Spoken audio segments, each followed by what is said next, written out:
What's up, y'all? This is your friendly neighborhood Z-Man, and this is 31 Days of Noy'Z, the small series that I'm putting together where I'm sharing music that I've created over the last almost 30 years that has mostly gone unheard.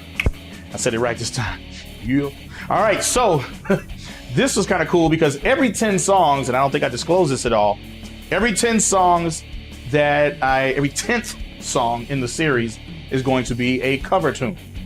So, yay, something that we're familiar with. I doubt it, unless you're a huge fan, and I mean huge fan of Celtic Frost. You have probably never, ever heard this song, whether I did it or not.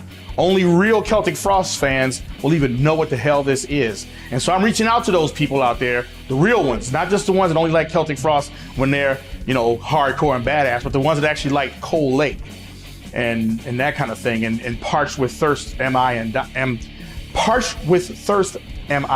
dying. Celtic Frost is a huge influence on my music. When I first started listening to rock and roll and heavy metal, it was just Kiss and that kind of thing. I found a Celtic Frost album and was like, what the hell is this?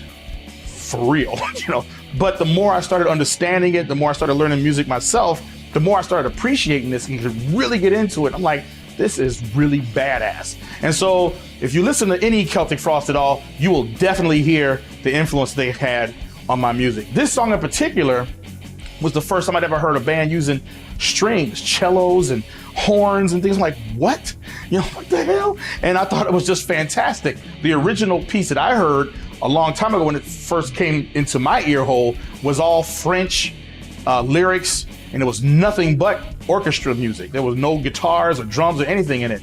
And it was called, I want to say, she says, Tristesses De La Lune is what I think she says in the song, or something like that. I don't know what the hell she's saying, but then years later I heard an English version of it where they're playing metal, and it's like, well, this is pretty doggone cool. And I love both versions. I think it's just fantastic. I love how experimental Celtic Frost decided to be, even though they're just this really hardcore, and as far as I'm concerned, like the first real dark black metal I've ever heard was them, but they do all this other really cool stuff. And that inspired me a lot too, because I didn't have to be stuck in this really dark black hole of just fast and angst. It gave me this freedom to just play around, and I love that about Celtic Frost. So this song in particular, I blended the two versions, the orchestrated version and the metal version. I blend them together. I'm not doing any French at all, but I'm kind of going back and forth with the kind of sing-songy thing that Thomas Warrior, the lead singer of Celtic Frost, does, and the screaming stuff. So the strings and stuff you hear were done on a keyboard that I had years ago. It's not even remotely close to the technical, really cool stuff I have now, but I think it still sounds great. The high end is a little hot. So, you may want to back that off if you're listening to it on a good system, because it's going to sizzle. It actually turns on one of my glass break alarm system things when I play it. The alarm system does not like this song at all. But hopefully you will. Like I said, it's a blend of both versions of the song, the French orchestrated version and the English-speaking metal version. I blended the two together to create what I call Tristesses De La Lune.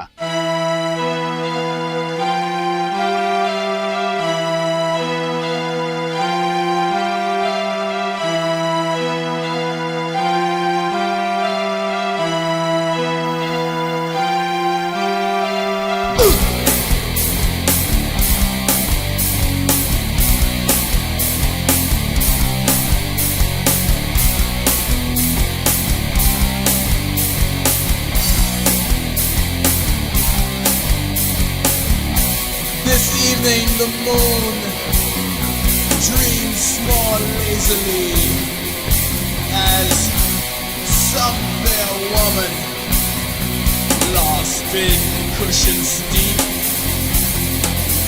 with gentle hand caresses listlessly the contour of her breast. Cautious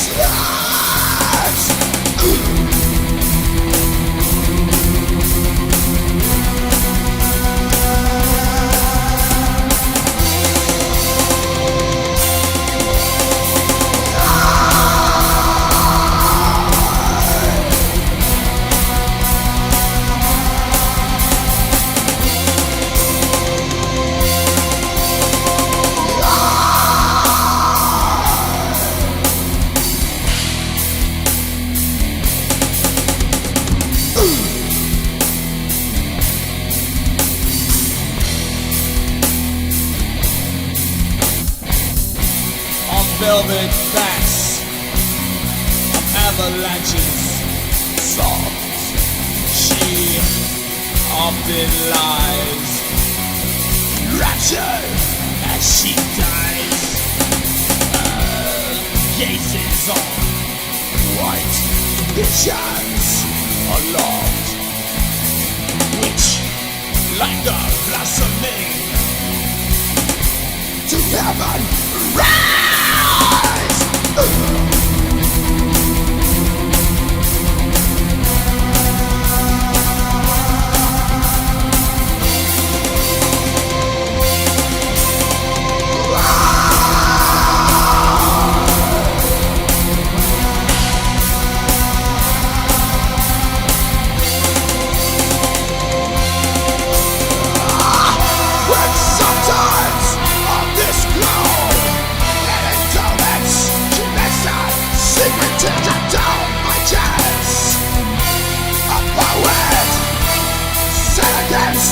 Oblivion!